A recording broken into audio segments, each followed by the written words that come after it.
But here in the present day, the current administration has some tough news to contend with today. Now predicting that by the end of 2015, Obamacare enrollment is going to be about 30% lower than initially projected. That is all over the headlines all across the country. The Washington Post leading with lower forecast for health plans. The Philly Inquirer, change and hikes in year 2 of ACA. And the Tampa Bay Times front page says, in light of all this news, it's time to explore health options. And another controversy Obamacare is mired in today comes from a somewhat unexpected source, one of the law's architects. A video of MIT economist and Obamacare consultant Jonathan Gruber emerged online over the weekend. The comments are old, but the viral furor surrounding it is brand new. Take a look at this.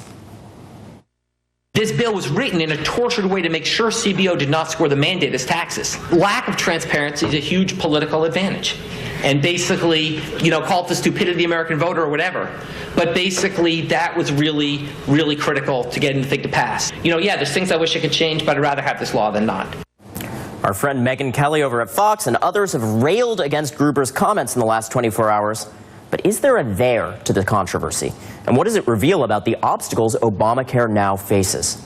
Joining me now is the man at the heart of that controversy, Jonathan Gruber. Thank you so much, Professor Gruber, for taking the time. So, first of all, you haven't publicly commented on this so far. Do you stand by the comments in that video? The comments in the video were made at an academic conference. I was speaking off the cuff, and I basically spoke inappropriately, and I regret having made those comments. But your point that you were making underneath the choice of words was actually quite nuanced. You were saying, essentially, correct me if I'm wrong, that due to political pressures, the language of Obamacare had to be somewhat opaque, somewhat lacking in transparency. Is that correct? This is something we've seen going back actually through the Clinton and Bush presidencies, which is that public policy that involves spending is typically less politically palatable than policy that involves doing things through the tax code. It would have made more sense to do Obamacare the way we did in Massachusetts, which would be to just actually give people money to offset the cost of their health insurance. That was politically infeasible, and so instead it was done through the tax code, and that's the only point I was making.